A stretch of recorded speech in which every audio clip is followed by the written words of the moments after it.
สบายดีPPFC สบายดียามแรงมื้อนี้ก็เบาเฮียงสิมาอัปเดตกิจวัตรประจำวัน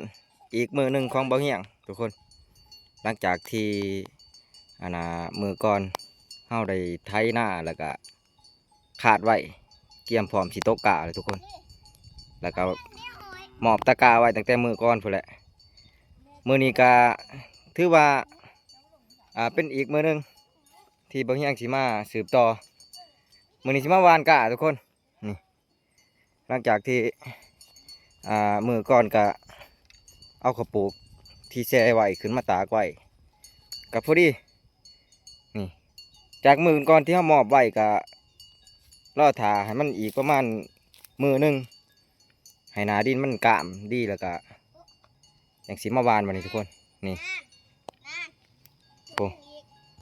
อันนี้คือตะกร้าที่เบาเฮียงหมอบไว้แต่มื้อก่อนทั้งสองตานี่ก็สิมีหญ้าแน่จักหน่อยตานี่เพราะว่าตะกร้าที่เฮาตกนี่เฮาบ่ได้ไถหน้าหุดทุกคนจูบน้ำขึ้นแล้วก็ไถเลยนี่ตอนนี้ดินมันกามดีแล้วก็สิมาเกียมสิหว่านกะบัดนี้เอามานั่งมาเอามากระถางกระคุมาหว่านกะบัดนี้เอามากระคุหั่น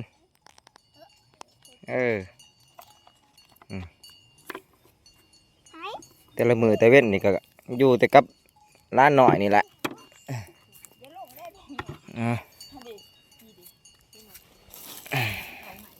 นี่ก็เขาปลูก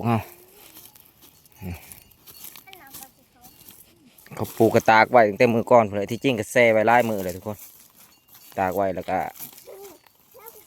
มอชีวานแล้วก็เลยเอาจุ่มน้ำอีกน้อยหนึ่งตีซอยแน่บอกให้ตีคือตีดีแท้เอานี่ดินี่กระสีออกอยู่ประมาณนี้แหละซ้ำนี่วานจะสิไปจะบ่อแล้วนี่มันเหนียวมันติดกันเอาจุ่มน้ำมานึก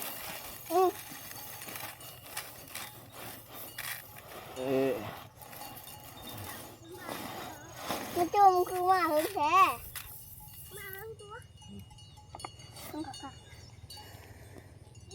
ให้สิเป็นคนหวานเจ้าจะหวานบ่ได้บ่เขาว่ามันสิไปเป็นกรรมเลยแหละคอยวาน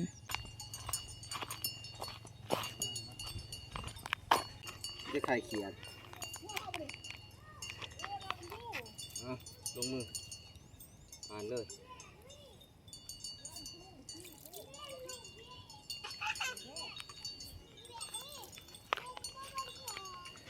บาวาดมารับอันนั้นเด็กๆเลยทำแล้วก็มารับเด็ก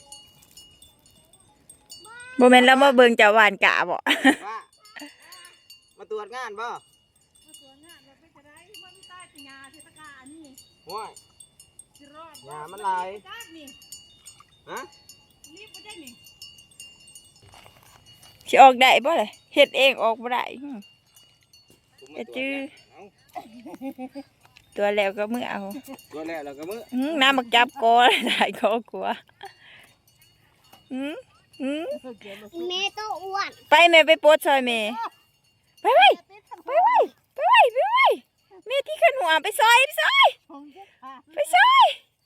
โอ้ยลูกพี่บ้า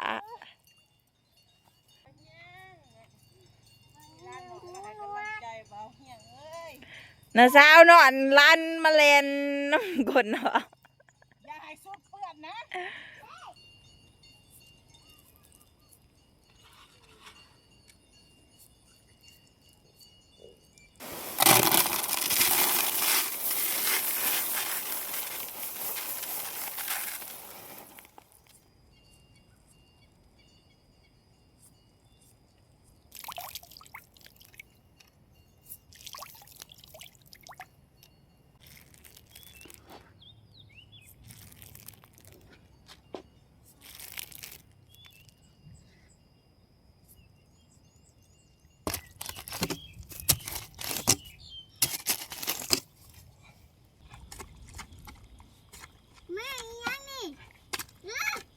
เอาก็ถือว่าแล้วไปนที่เรียบร้อยบัดนี้ทุกคนสำหรับการหวานกะหรือว่าตกกะ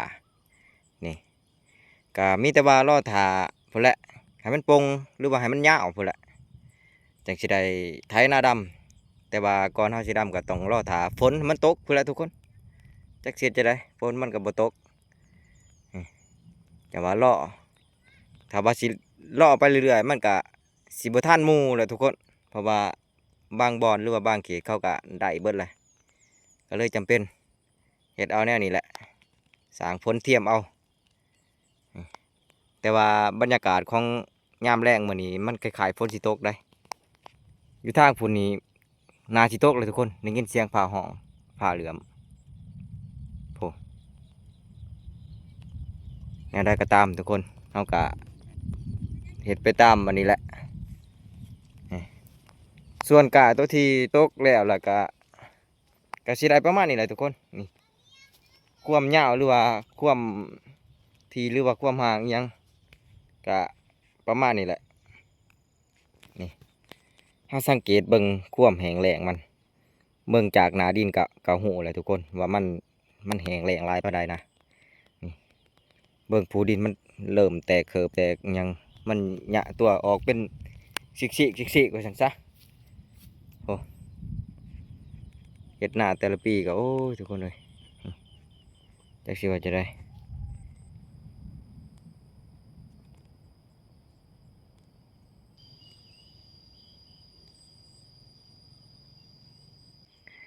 มาเบิ่งเบื้องนี่บัดนี้ทุกคนอันนี้คือหน้าไฮใหญ่ทุกคนที่บ่เฮียงไถหน้าหุดแล้วเรียบร้อยเลยสำหรับเวียกของบ่เฮียงมื้อนี้ก็แม่นมีสองอย่างทุกคนออกมาหวานกะแล้วก็มาไถหน้าหุดไว้นี่แต่ก็บ่เฮียงไถตั้งแต่เช้าพุ่นแหละทุกคนแล้วก็อ่าบอนที่มันสุ่มๆเปียกๆแนวนี้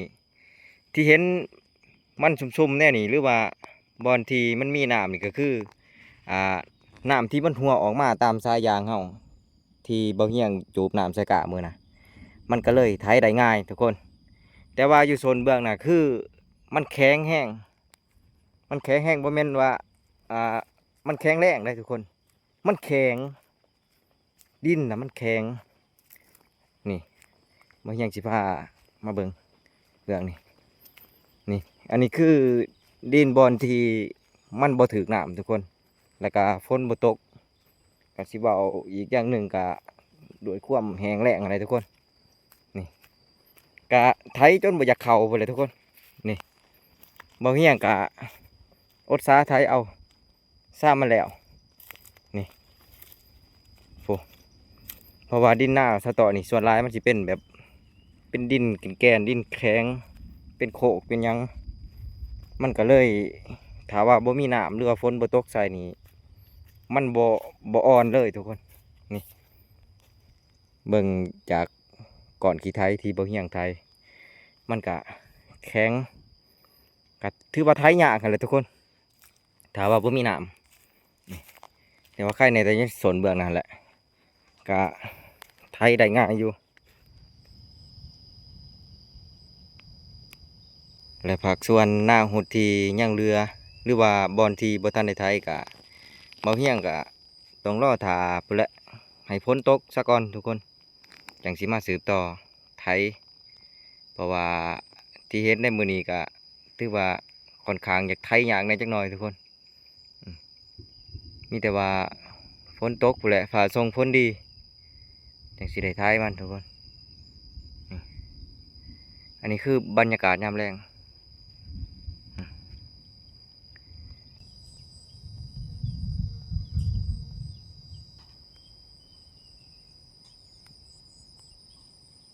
สำหรับเวียกงานของเบาเฮียงภายในมื้อนี้ก็สิบ่มีหยังหลายทุกคนเบาเฮียงเฮ็ดคลิปวิดีโอแบบสั้นๆกระทัดรัดให้ FC ได้เบิ่งนี่สำหรับเวียกมื้อนี้ว่าซั่นซะมันก็บ่ค่อยมีเวลาแน่แหละทุกคนเบาเฮียงก็อ่าค่อยๆแบ่งปันกันไปอยากไปทางใดก็คันว่าอยากเมื่อบ้านก็เวียกทางนี้ก็ยังเหลือหลายอยู่ทุกคนก็เบิ่งๆกันไปแหละทุกคนแต่ละมื้อแต่ละเว้นก็เอ้าขอบคุณขอบใจ FC เบิดสุขุทุกคน PPFC บ่ว่าสิอยู่ภายในหรือต่างประเทศ ที่เขามาหับเบิ่งหับชมเบาเฮียงตั้งแต่ต้นจนจบทุกคน สำหรับมื้อนี้ก็สบายดีทุกคนบ๊ายบาย